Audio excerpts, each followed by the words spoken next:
নতুন আলুর দম হবে আর কচুরি হবে, মটরশুঁটির কচুরির পুরটা করে রেখে দিয়েছি। জিরে ফোড়ন দিয়েছি, লঙ্কা ফোড়ন দিয়েছি, তেজপাতা ফোড়ন দিয়েছি। একটা মশলাতেই আমি মানে আলুর দমে কোনো জিরে ধনে গুঁড়ো দেবো না, এমন একটা মশলা দেবো, ওটাতেই আলুর দমের টেস্টটাকে সুন্দর করে দেবে।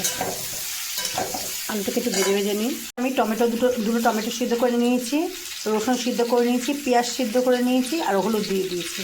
ব্যাস, এটাকে আমি মিক্সিতে পেস্ট করে রেখে দিয়েছিলাম, এটাকে দিয়ে দেবো। একটু জমে গেছে, দেখো পড়ছে না।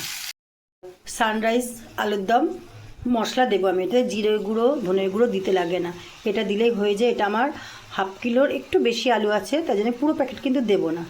হ্যাঁ, এটা হচ্ছে 1 কিলো আলুর দম দিলে ভালো হয়, তাই জন্য আমি পুরোটা দেবো না, অল্পই দেবো। আর কিছুই লাগবে না, এতেই টেস্ট চলে আসবে। চাপা দিয়ে দিয়ে কষবো। আমি কচুরি করবো বলে মটরশুঁটি আমি একটু সিদ্ধ করে নিয়ে পেস্ট করে নিয়েছি। পেস্ট করে করার মধ্যে আমি হচ্ছে তোমার আরে কী বলো এগুলোকে, বলো না, হিং দিয়েছি আর হচ্ছে জোয়ান দিয়েছি, দিয়ে ফোড়ন দিয়েছি। আর ফোড়ন দিয়ে আমি এটাকে কষেছি। এর সাথে আমি আদা আর লঙ্কা কিন্তু একসাথে পেস্ট করেছি, করে আমি এটাকে কষে রেখে দিয়েছি।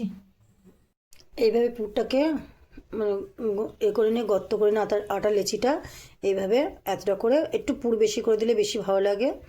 একটু দিয়ে আমরা মুখটাকে মুখটাকে ভালো করে পেঁয়াজ দিতে হবে। পেঁয়াজ দিলে তাহলে আর বেরিয়ে যাবে না।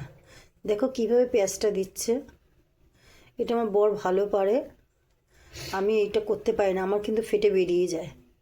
ওই জন্য আমার বরকে দিয়েই এগুলো করাচ্ছি। ঠিক আছে, পেঁয়াজটাই হচ্ছে মেন। দেখো কিভাবে,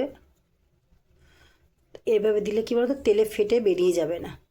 এভাবে প্রতিটা জিনিস করে রেখে দেওয়া হবে। আমার আলুর দমটা কষা হয়ে গেছে, আমি অল্প করে জল দেবো, আলুগুলো আমার সব গলেই গেছে। একটুখানি জল না দিলে কী বলো তো, মশলাগুলো আলুর মধ্যে ঢোকে না, ওই জন্য অল্পই জল দেওয়া থাকবে। কষা কষাই থাকবে, আর একটুখানি জল দেবো, ব্যাস চাপা দেবো। আলুর দমটা আমার হয়ে গেছে, একটু ধনেপাতা কুচি দিয়ে দেবো, ব্যাস। আর এতে গরম মশলা দেওয়ার তো দরকারই নেই, শীতকালে ধনেপাতাটাই যথেষ্ট। হয়ে গেছে আমার, আমি এবার চাপা দিয়ে রেখে দেবো। দেখেছো কতটা, এতে আরও বসে যাবে, শীতের তরকারি তো আরও কাই হয়ে যাবে।